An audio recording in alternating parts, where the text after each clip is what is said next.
Everyone, thought I'd make a little video of how to disassemble my Savage Arms Model 320 shotgun. This is the field model.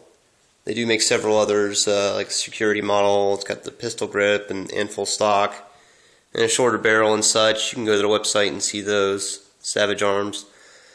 Can't really get this to focus, but it is the Savage Arms 320. And this shotgun, by the way, is very similar to the Winchester 1300. I did a little bit of research, on this gun and found that out.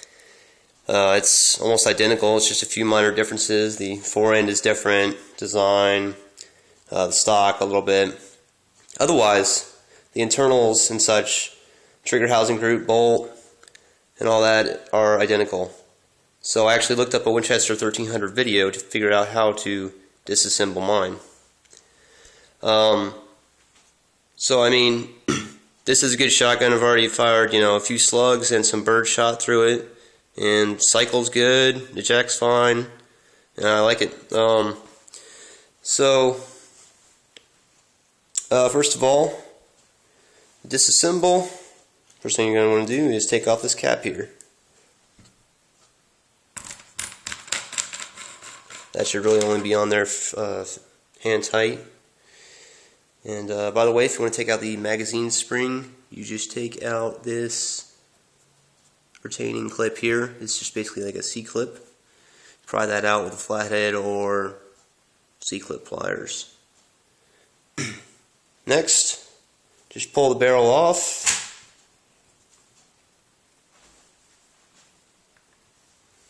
It does help a little bit to open the action.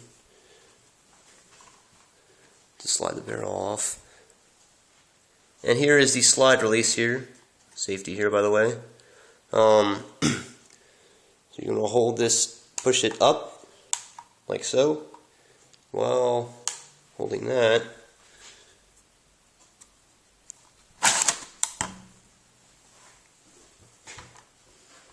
And the action is open.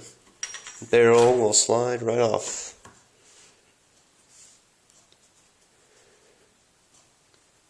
Alright. Next, we're going to slide this back forward. The next part of the assembly, disassembly.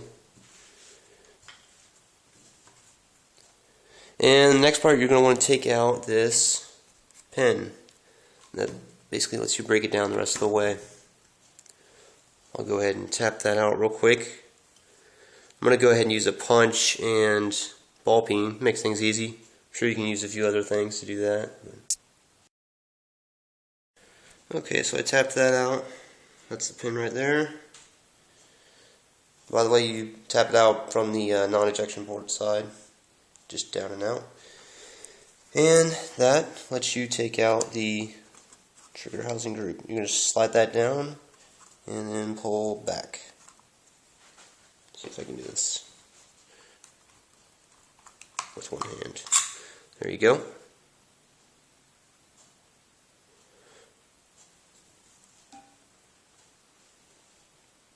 And then you see the bolt carrier and such in there.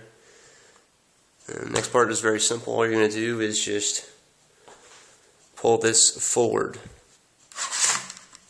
And out comes the bolt carrier and all that. Now, to get this bolt off, you pretty much just pull it up. And by the way, you do have to hold the spring pressure as you take it off from this plate here. This might come off with it. Hopefully it doesn't. That should stay on. And if it does stay on, it makes things easier, because all you gotta do is hold that in, just kind of lift up and off. And now you can take the firing pin and spring out, and here's the rest of the bolt and such in the bolt assembly, extractor, and then there's this cam pin here that lets the bolt right in there and rotate. The next step would basically be to pull that out. Best way I've discovered is just with some kind of pliers and needle nose. Now, as you kind of work that out with the needle nose, you just grab it on like that and kind of like do a twisting motion to pull it out. One way to make this easy is, like for example, I use my punch and I slide it down in here, hold the spring pressure, because there's another spring in here, inside the bolt. And because once you pull this pin out, that will release the spring pressure. And so you could put pressure against that spring as you pull that out. Might be kind of tricky to do. But either way, this needs to come out next. So I'm going to go ahead and do that and stop the camera for a second. Okay, I got that. That was the pin, by the way, or basically the cam in there. And that's what's retaining this spring and such in here. So now, as you can see, everything's disassembled. There's the ejector. And that's it. It is completely broken down at this point. And unless you want to take this down, which I highly do not recommend doing that. No need to, really. And there you have it, completely disassembled. Now, for reassembly, it's just reverse of that. You're going to want to put this extractor back on, like that. And then, with that extractor in place, slide this back into here.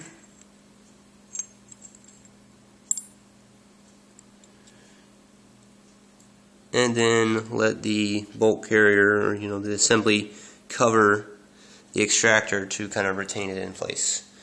Because next you're going to put that spring back in, and this little piece right here, this little round piece, that is what sits up against the end of the spring to so that it stays in there, just kind of like rides on that. So spring will go in.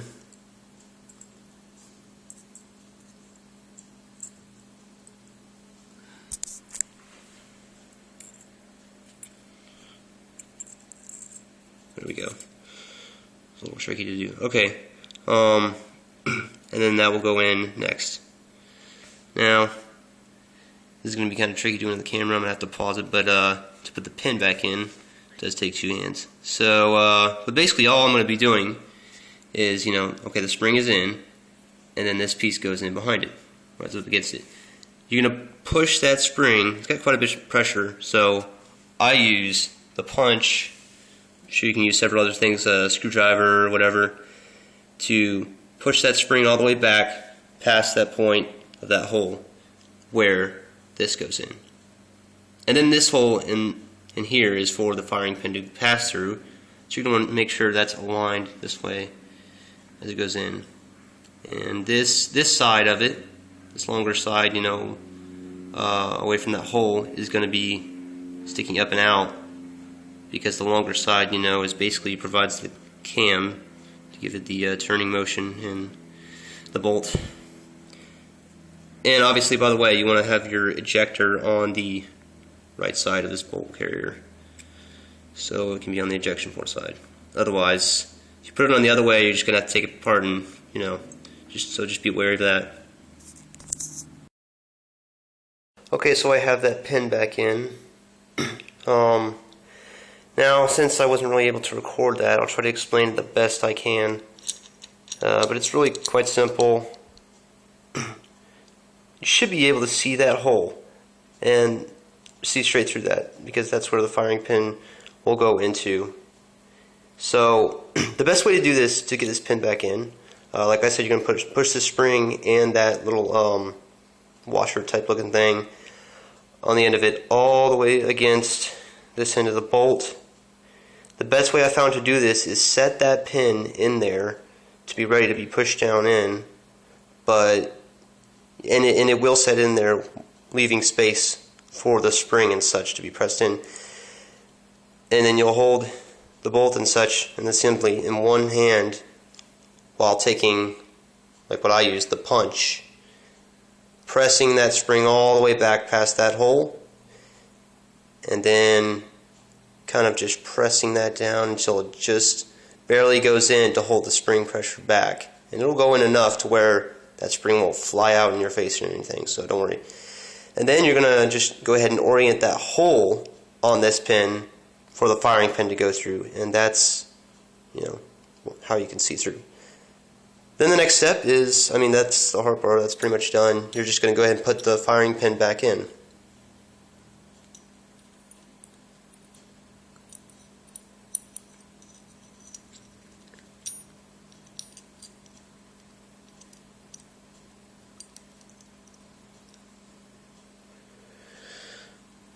Alright, once that's kind of like in place, let's see, there we go, that should slide in there.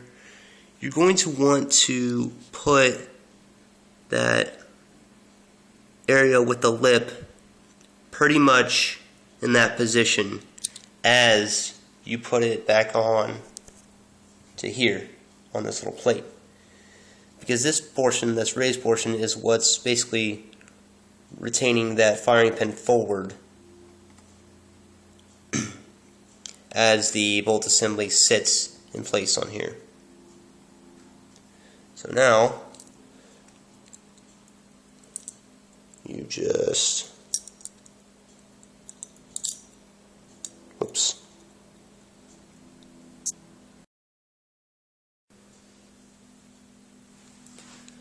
Alright, so I'm holding the firing pin, and then, like I said, this portion will go up against the back of that lip. A little tricky to do with the camera, but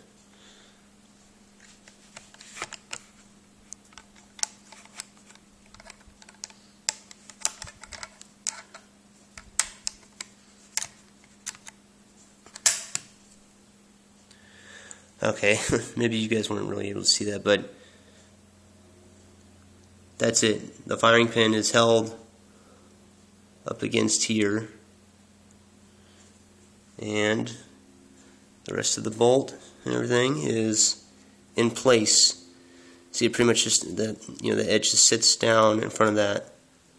So basically, the only thing really kind of keeping this bolt on here is the spring pressure up against the edges and everything, but it'll stay in place. And now that's pretty much the hard part. It's all done. This will just slide back over the magazine tube and back onto the rifle.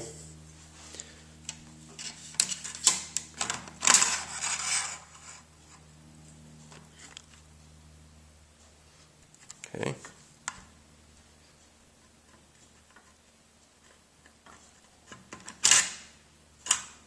There we go. Now you're going to want to slide this back to where it's right about there. So you shouldn't really see an opening on either side. The bolt assembly should be taking up this whole area of the ejection port. Now, this goes back on. This can be a little tricky. I know, like with mine it is. Maybe it might just be a matter of the way it was machined or something, but this is basically going to slide up into there, into the grooves. I know my camera sucks and you can't really see. Doesn't want to focus, but that's what's going to happen. Okay, so now the trigger housing group is back in. One thing that was kind of can be a pain for me sometimes is one of these sides won't line up on these edges of the trigger housing group with the receiver here.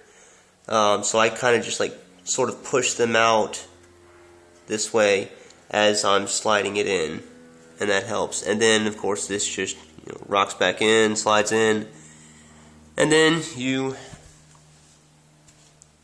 just align the holes, the pinhole there,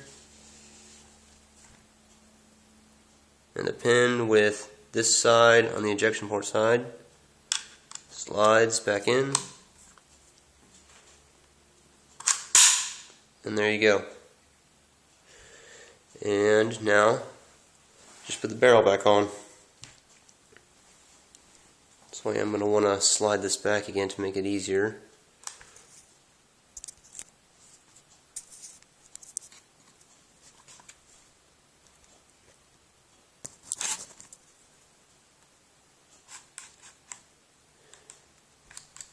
When you put it at about that position, that's when it's easiest to put the barrel back on. And it should just slide right on.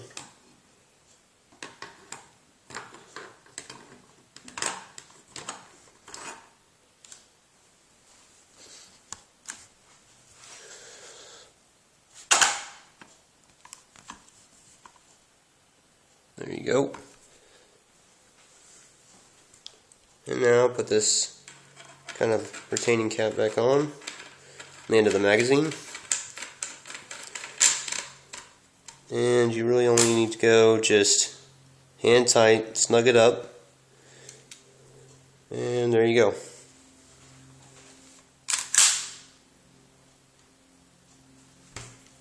And there you have it. That's the disassembly and reassembly of the Savage Model 320 shotgun. Hope that helped. I know my camera isn't the greatest in the world and can't really focus on some things, but if you have any questions, just leave a comment or send me a message. Thanks for watching.